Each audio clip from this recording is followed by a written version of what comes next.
আহোম যুগৰ পৰাই অসমত পানী সংৰক্ষণৰ ব্যৱস্থা আছে। বিশ্ব জল দিৱসত বিমান বৰুৱাৰ গুৰুত্বপূৰ্ণ মন্তব্য। উল্লেখযোগ্য যে আহোম যুগৰ পৰাই অসমত পানী সংৰক্ষণৰ ব্যৱস্থা আছে। শিৱসাগৰ পুখুৰী, জয়সাগৰ পুখুৰী, যোৰহাটৰ ৰাজমাও পুখুৰী আদিয়ে তাৰ স্বাক্ষৰ বহন কৰি আছে। তেনেদৰে অতীততো ৰজা মহাৰাজাসকলে বৰষুণৰ পানী সংৰক্ষণৰ কাৰণে পুখুৰী, নলীনাদ আদিৰ ব্যৱস্থা কৰিছিল।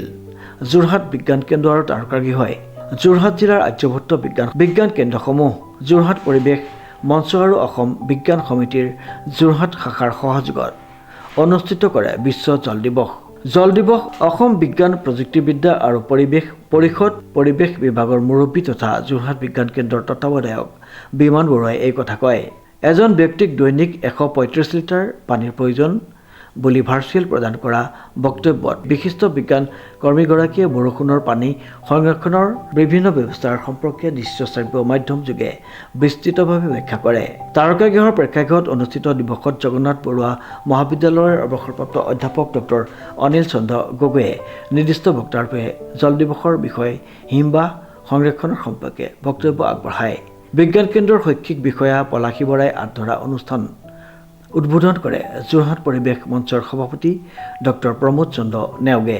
দিৱসৰ উপলক্ষে ছাত্ৰ ছাত্ৰীসকলৰ মাজত পানী কিয় সংৰক্ষণ কৰিব লাগে বিষয়ক বক্তৃতা প্ৰতিযোগিতাৰ আৰম্ভণিতে যোৰহাট বিজ্ঞান সমিতিৰ সম্পাদক ৰমেন গগৈয়ে বক্তব্য প্ৰদান কৰে। বিজ্ঞান লেখক ডক্টৰ দণ্ডেশ্বৰ দত্ত, প্ৰতুল হাজৰিকা, ডক্টৰ মৌচুমী মাধৱে বিচাৰকৰ দায়িত্ব পালন কৰা প্ৰতিযোগিতাত যোৰহাট চৰকাৰী বালক বিদ্যালয়ৰ দৰ্শন বৰা প্ৰথম, কাকজান বালিকা বিদ্যালয়ৰ ৰাখী শইকীয়া দ্বিতীয়, যোৰহাট বাল্য ভৱনৰ অৰ্চিতা বৰাই তৃতীয় স্থান পাবলৈ সক্ষম হয়। প্ৰতিযোগিতা পৰিচালনা কৰে আৰ্যভট্ট বিজ্ঞান কেন্দ্ৰৰ জিলা সমন্বয়ক ধীৰেন্দ্ৰ কুমাৰ গগৈ, সমন্বয়কদ্বয় বধীন দত্ত, বিপুল দুৱৰাই। অনুষ্ঠানত ডক্টৰ বলিন খাৰঘৰীয়া, ডক্টৰ পৰাণ বৰুৱাই দিৱসৰ বিষয়ে বক্তব্য আগবঢ়ায়। ৰাষ্ট্ৰীয় শিশু বিজ্ঞান সমাৰোহৰ যোৰহাট জিলাৰ সমন্বয়ক হেমেন কুমাৰ শইকীয়াই শলাগ জনোৱা আৰু শৈক্ষিক বিষয়া পূৰবী দেৱী, পৰিৱেশ মঞ্চৰ সম্পাদক বেদান্ত দত্ত, অমৰজ্যোতি বৰঠাকুৰে সহযোগিতা আগবঢ়োৱা অনুষ্ঠানত ডক্টৰ গিৰীন্দ্ৰনাথ হাজৰিকা, ডক্টৰ ঋতুঞ্জয় ভূঞা প্ৰমুখ্যে বিভিন্নজন উপস্থিত থাকে।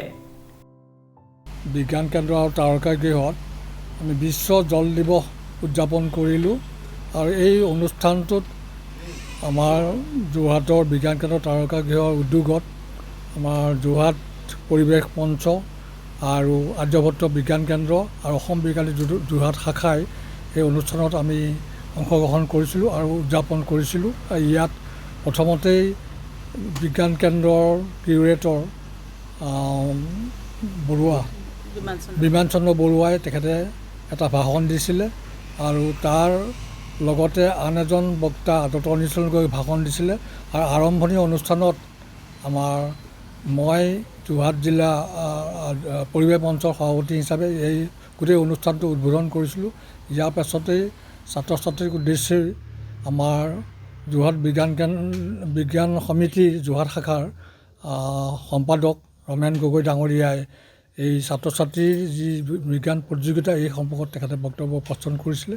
তাৰপিছত আমাৰ ছাত্ৰ ছাত্ৰীৰ মাজত বিজ্ঞানৰ বক্তৃতা প্ৰতিযোগিতা অনুষ্ঠিত হৈছিল আৰু এই প্ৰতিযোগিতাৰ বিষয়বস্তু আছিলে যে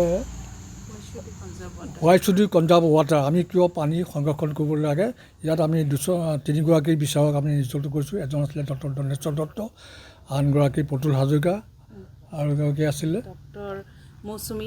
মৌচুমী মাধৱ। তেখেতসকলে ইয়াত বিচাৰকৰ আসন দায়িত্ব কৰিছিলে। প্ৰায়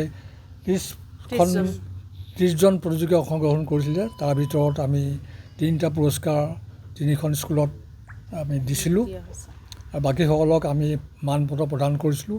এই অনুষ্ঠানটো ইমানেই জনপ্ৰিয় আৰু ইমানেই আকৰ্ষিত হৈছিল যে আজিৰ সমাজত বিশ্বত যি পানীৰ যি সংকট, পানীৰ যি বিভিন্ন ধৰণৰ ৰোগ আছে আৰু পানীৰ পৰা বিভিন্ন ধৰণৰ আমাৰ অপচয় হয়, এই সম্পৰ্কত আমাৰ প্ৰতিযোগিতাত বিভিন্নজন বক্তাই বক্তব্য উপস্থাপন কৰাৰ লগতে আমাৰ যিসকল আছিলে সমল ব্যক্তি তেখেতসকলেও কৈছিলে যে পানীয়ে প্ৰাণ, পানীৰ মহৌষধ, পানীয়ে মানুহৰ প্ৰাণ দিয়ে আৰু পানীয়ে মানুহৰ প্ৰাণ যায়। গতিকে আমি পানী প্ৰকৃতিৰ এটা অৱদান, পানীক আমি ভৱিষ্যতৰ কাৰণে ভৱিষ্যত পৰ্যন্ত সংৰক্ষণ কৰাটো আমাৰ দায়িত্ব বুলি আমি ভাবিছোঁ আৰু এই ক্ষেত্ৰত আমাৰ যোৰহাট অসম ভাৰতবৰ্ষৰ গোটেই পৃথিৱীৰে আমাৰ পানীৰ প্ৰতি যিবিলাক আমাৰ হিমপ্ৰবাহ গঢ়ি গৈছে এইখিনি যাতে আমি কেনেকৈ সংৰক্ষণ থাকে চিন্তা কৰিম আৰু আটাইতকৈ গুৰুত্বপূৰ্ণ ডাঙৰ কথা হৈছে যে আমাৰ পানীৰ পৰিমাণ যদিও আমাৰ পানী 70% আছে কিন্তু আমাৰ পানী খোৱাৰ বাবে উপযোগী ব্যৱহাৰৰ উপযোগী মাত্ৰ 3%হে পানী আছে বাকীবিলাক বেছিভাগ লুণীয়া পানী হোৱাৰ কাৰণে ব্যৱহাৰ কৰোঁ নহয় সেইকাৰণে আমি পানী সংৰক্ষণৰ কাৰণে এটা সজাগতাৰ আমি সৃষ্টি কৰিছোঁ আৰু ভাবিছোঁ যে আমাৰ সমাজখনে পানীক যাতে ভাল ধৰণে ব্যৱহাৰ কৰে আৰু ইয়াৰ সুভাৱে যাতে আমাৰ স্বাস্থ্য যাতে হানি নোহোৱাকৈ যাতে আমি ব্যৱহাৰ কৰিব পাৰোঁ আৰু তাৰ কাৰণে আমি সজাগতালৈ আমি সাৱধান হোৱাৰ কাৰণে আমি নিশ্চিতভাৱে আমি চিন্তা কৰিব লাগিব কাৰণ পানীৰ লগত স্বাস্থ্যৰ এটা সম্পৰ্ক আছে গতিকে নতুন প্ৰজন্মই যাতে এই আদৰ্শখিনি গ্ৰহণ কৰি যাতে আমাৰ সমাজখন সুস্থ সবল কৰি তাকে আমি কামনা কৰিছোঁ। শ্ৰীমন্ত মাধৱ বৰুৱাৰ ৰিপৰ্ট নিউজ নাও।